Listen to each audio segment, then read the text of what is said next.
Mga bok, this will be a great day for you. Alam mo kung bakit? I-share ko sa iyo kung ano yung best business in the world for me. Dito gumanda buhay ko, dito ako nakapag-travel, nakapunta sa iba't ibang lugar, as in talagang ang negosyo na nai-enjoy ko talaga ang buhay. At excited ako sa iyo, Bok. But before that, paano ko na-appreciate yung negosyo to? Paano ko na-love yung negosyo na to? Meron ako nalaman na sekreto na mayayaman, i-share ko sa iyo, Bok. Gusto mo ba? May pattern pala ang mga mayayaman. At meron silang tinatawag na 5 forms of leverage. Leverage means pagpaparami. Para mas maintindihan natin, sabi nga ni Paul Getty, I'd rather have 1% out of 100 people than 100% of my own. Para mas maintindihan mo pa, parang ito, halimbawa, kung meron kang isang taxi, okay yon. Pero kung halimbawa meron kang 50 na taxi, ibig sabihin mas okay siya. Kung wala mang biyaya ang isa, meron ka pa rin 49 na taxi na pwede magpasok ng income. That is leverage. Ang sikreto ng mayayaman, mauutak sila. Alam nila kung paano i-maximize yung mga resources nila. I-discuss ko yun, yung pinaka-importanting leverage na 5 na yun. Number 1, OPT. Using other people's time. Rich people hired a lot of people para magtrabaho sa kanya. Naparami niya yung oras niya through dun sa mga hinahire niya mga tao.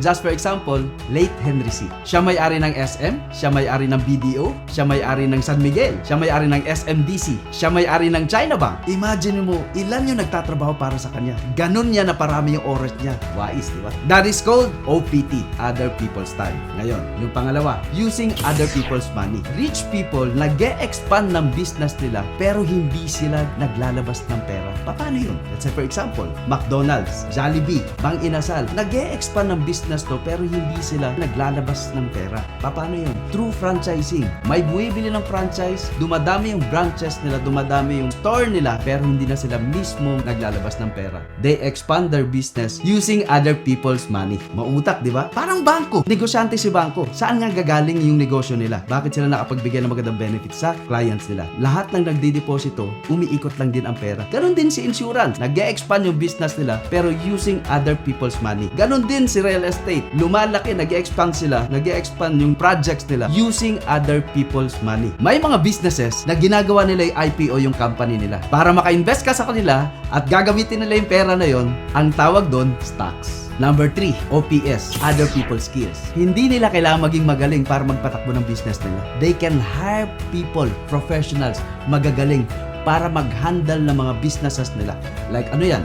Nagmamanage ng store. Or kung may restaurant, may chef. Whatever businesses, they can hire managers, accountant, lawyers to make their business work. Fourth leverage, connection. Rich people, they value connection. Ang galing nila mag-build ng relationship. Ang galing nila rumapor. Because they value relationship. They know that connection sobrang makakatulong sa pag-expand lalo ng businesses nila. Yun yung number 4, connection. Fifth leverage, technology. Ang mayayaman, magaling mag-leverage sa technology. Like for example, may meeting sila. Ginagamit nila yung Zoom, Google, na hindi na kailangan mag-meet personally. Like eto, sa mga BPO ngayon. They use AI and automation. CEOs have virtual secretary. For example, sa hotel, restaurant, or services, they use reviews and rating para mapakita na maganda yung services nila. Doon na po-promote yung business nila through technology. Yung mga malalaking kumpanya, mas madali nilang na monitor yung negosyo nila through technology. Like, may kaibigan ako na may gasoline station. Dati-rate, manual ang pagka-count ng inventory nila.